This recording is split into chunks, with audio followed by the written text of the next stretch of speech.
Prefeitura de São Paulo publicou aí a nova formação do Confrota, que é o comitê gestor do programa de acompanhamento da troca da frota por alternativas mais limpas. A gente aproveita aí esse tema para colocar esse assunto na roda. Eu vou conversar com o Antônio Fernando Pinheiro Pedro, que é secretário executivo de Mudanças Climáticas aqui da capital paulista. Boa noite, Antônio. Isto vai ser.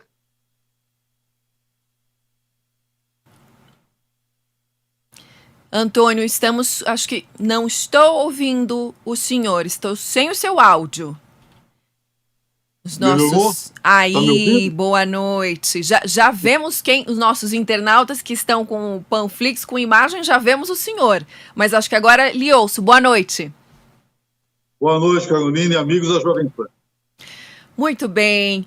Agradeço primeiramente pela sua participação nessa sexta-feira de noite para falar de um assunto que é muito importante, né? São Paulo tem esse comitê que acompanha, então, a substituição da frota de ônibus por elétricos, por alternativas mais limpas. Essa nova composição, essa nova formação, como que está estruturada, isso deve agilizar os trabalhos futuros? Caroline, a frota, o Comitê Gestor de Mudança da Matriz Energética da Frota de São Paulo, ele já está previsto na Lei de Política Municipal de Mudanças Climáticas desde 2009. Mas, obviamente, ele foi regulamentado pelo prefeito Bruno Covas e agora tornou a ser de novo regulamentado pelo prefeito Ricardo Nunes, face à nomeação de uma Secretaria Executiva de Mudanças Climáticas para o município de São Paulo. Então, com esta remodelação da administração municipal, concentrando na nossa secretaria toda uma série de ações referentes ao esforço de enfrentamento das mudanças climáticas no município, nós tivemos que alterar também a composição deste comitê gestor. Ele se tornou um comitê mais dinâmico, aberto, né? Ele não tem um papel fiscalizador, mas ele tem um papel muito importante de formular, né, o processo de alteração da matriz energética da frota. Como nós sabemos, Caroline, a frota de veículos da cidade de São Paulo, ela é responsável por 61% das emissões de gases de efeito estufa em nossa cidade. Portanto, digamos que a questão da matriz energética da frota, ela é essencial para todo o esforço da cidade de São Paulo, né, de reduzir as emissões de gases de efeito estufa no âmbito do município. Hoje, quanto por cento da nossa frota é limpa? Nós temos, como o senhor disse, determinado por legislação, inclusive, metas a cumprir, né? Como, por exemplo, até 2027, redução de 50% de gás carbônico, enfim, uma série de metas. Hoje, como que a gente está? Qual que é o cenário hoje e o que a gente pode projetar para o futuro? Bom, o prefeito Ricardo Nunes enviou à Câmara e já foi aprovado o nosso plano de metas. Nós temos um plano de metas muito ousado, né? Nós pretendemos até 2024, por exemplo, estabelecer uma alteração nas frotas de ônibus da cidade de São Paulo, e as frotas de ônibus, Caroline, são responsáveis por 50% dessas emissões, né? E nós temos a maior frota concessionada do mundo, 14.300 ônibus circulando na cidade, né? Em segundo lugar no mundo, para você ter uma ideia, Bogotá, na Colômbia, com 12.300. Né? Então, esse volume muito grande de ônibus, que é concessionado, né, ele vai sofrer um processo de alteração paulatino. A ideia é, até 2024, nós termos uma eletrificação na nossa frota de até 2.400 ônibus. Hoje, nós temos próximo a 217 ônibus, né? Sendo que destes 217, a grande parte é de trólebus, aqueles ônibus elétricos tradicionais, né? Que são alimentados por linha. E já temos 17 ônibus elétricos entregues até agora. A nossa ideia é que esses ônibus elétricos passem a ser entregues em maior volumetria, né? Até 2024. E possamos ter uma substituição integral da frota de ônibus de São Paulo até 2030. É uma meta muito ousada, nós temos uma questão relacionada à capacidade de entrega desses veículos pelas montadoras, né? Cada montadora, em média, tem capacidade de produzir 150 ônibus elétricos por ano, né?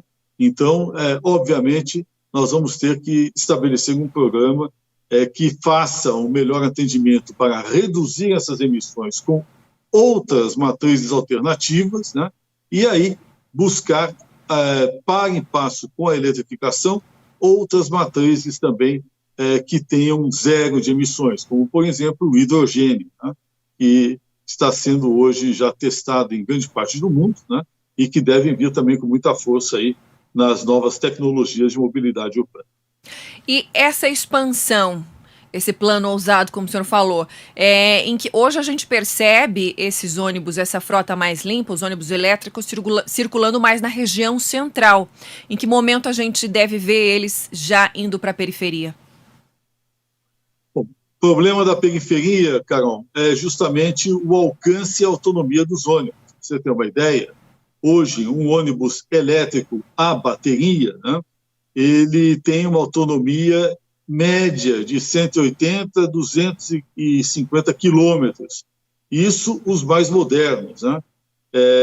Portanto, se nós observarmos o tamanho do município de São Paulo, né, aqueles ônibus de linhas que atendem grandes extensões, eles têm que ter um nível de alimentação, né, muito mais sofisticado, né, dada a pouca autonomia que esses ônibus ainda possuem tecnologicamente falando. Então, nós vamos ter que estabelecer todo um trabalho, e aí é que entra o papel do Confrota, do comitê gestor, né, voltado a modificar o desenho da logística na cidade de São Paulo para poder atender, né, a esta necessidade de alterarmos a matriz energética da frota e permitirmos que esses ônibus com autonomia menor, né, possam fazer percursos determinados. Então, não é uma questão fácil, ela é complexa, ela vai exigir um esforço conjunto da engenharia de tráfego da cidade de São Paulo, da engenharia automotiva, né, e também do trabalho relacionado aos 32 consórcios, né, que atendem a frota concessionada na cidade de São Paulo. Em que pé, lhe pergunto, a pandemia alterou e impacta em tudo isso, inclusive nessa questão do desenho de mobilidade urbana? São Paulo, a gente sabe que não voltou ainda completamente a ser o que era pré-pandemia, né? Quando a gente chegava a bater em horários de pico, aí quase 300 quilômetros de congestionamento. Nessa questão que o senhor falava agora, né, dessa autonomia dos ônibus elétricos, distâncias menores, a questão do home office, né, numa nova estruturação do comportamento orgânico da cidade, da maneira das pessoas se locomoverem na cidade, e até a própria crise econômica da pandemia, né, nos planos que se tinha. Lhe pergunto em que a pandemia impactou em tudo isso?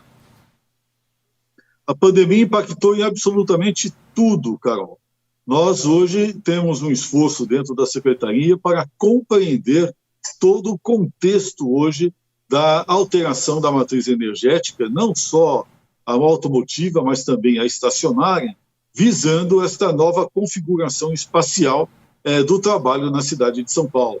Nós tínhamos praticamente a população do Uruguai transitando diariamente por dentro da cidade de São Paulo, né, da Zona Leste para o centro e Zona Oeste, e de retorno ao final da tarde. Obviamente, já houve uma modificação sensível nisso, as frotas concessionadas de ônibus sentiram, né, porque houve uma redução significativa no período da pandemia, né, dos usuários, mas é óbvio que o novo normal está se adaptando também ao retorno do antigo normal, né? Então, nós já podemos observar aí toda uma volta das atividades, não só que exigem o deslocamento dos usuários para os locais de serviço, né, como também uma busca da política urbana da cidade de São Paulo, visando realocar melhor os cidadãos. Nós temos um programa de retrofit para o centro da cidade de São Paulo, foi recentemente aprovado pela Prefeitura, né, e pela Câmara Municipal de São Paulo, né, encaminhado isso pelo prefeito Ricardo Nunes, que já aponta para o retorno do uso misto de grande parte dos imóveis na cidade de São Paulo. Isso é muito importante, porque é óbvio que isso tem como finalidade fazer com que os locais de trabalho sejam mais próximos da onde vivem as pessoas. Claro que também uma série de outras atividades, por força da alteração violenta, digamos assim, da tecnologia, também serão impactados e impactarão também o deslocamento das pessoas da cidade de São Paulo. Eu dou como exemplo os centros de telemarketing, né, que praticamente foram quase todos desmontados, porque hoje o telemarketing é feito eletronicamente e os funcionários trabalham praticamente em home office, não há necessidade mais de concentrá-los, né?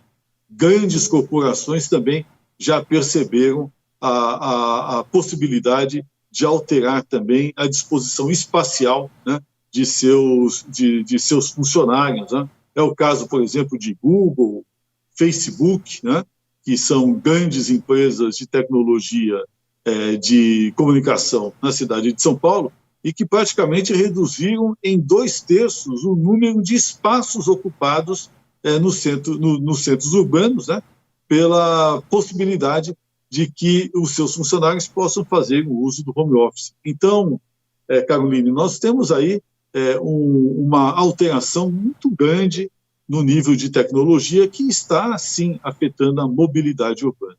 Temos que pensar, portanto, em novos modais, em um maior compartilhamento dos leitos carroçáveis da cidade com outras formas de condução, né, como é o caso das bicicletas elétricas, que vêm aí com muita força, né, e outro tipo de condução, como é o caso das conduções por aplicativos, né, que com certeza aos poucos irão tomar esse espaço de mobilidade urbana na cidade de São Paulo.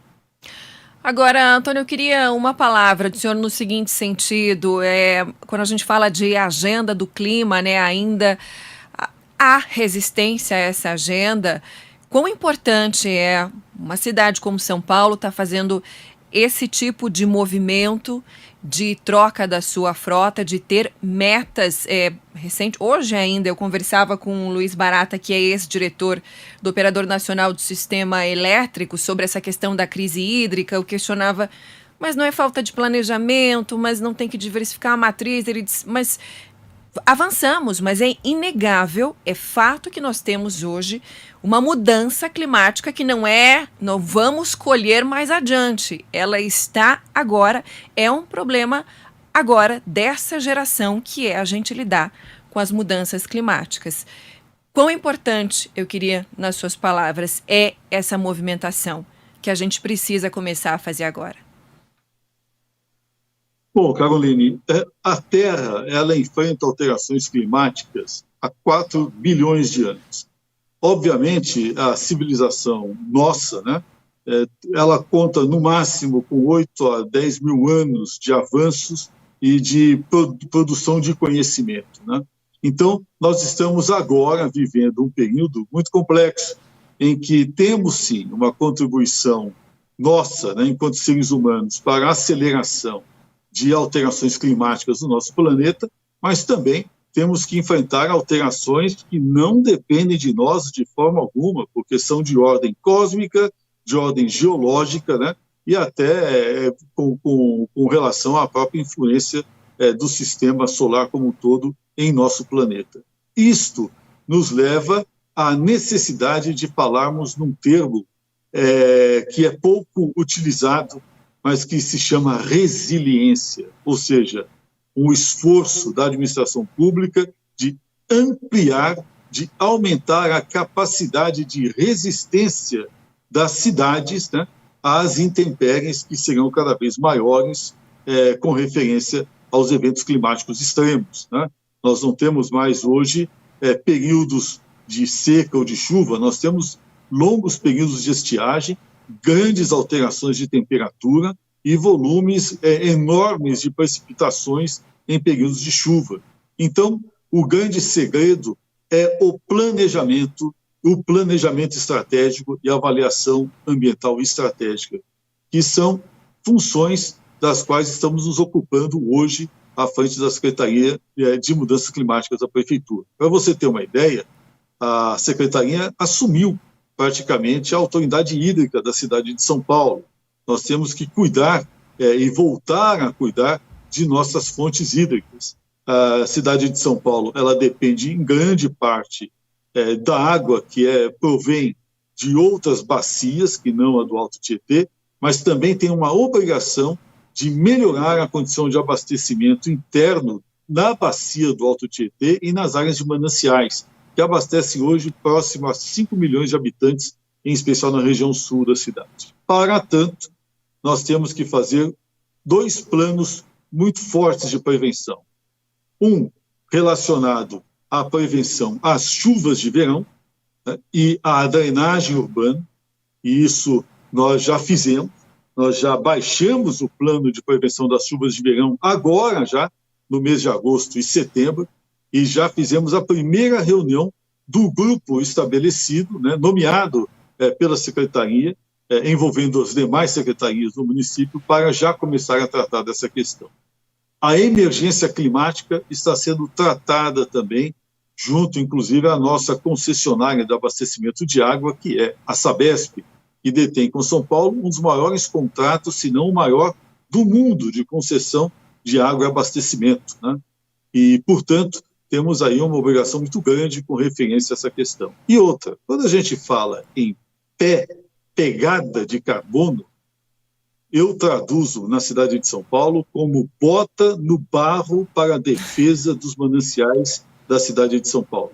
Nós já fizemos 14 operações de fiscalização e desmonte de imóveis, né, de construções irregulares em loteamentos clandestinos na área de mananciais, somente nesses primeiros 100 dias de gestão da Seclima no município de São Paulo. Então, estamos trabalhando duro em relação a isso para ampliar a capacidade de resiliência, de resistência do cidadão paulistano face a essas intempéries. Que bom saber. A gente segue de olho, obviamente. Antônio Fernando Pinheiro Pedro, secretário executivo de Mudanças Climáticas do município, muito obrigada pela sua disponibilidade, pela entrevista. Muito obrigado, Carol, é um prazer estar aqui com você. Um grande abraço a você e aos amigos da Jovem Pan.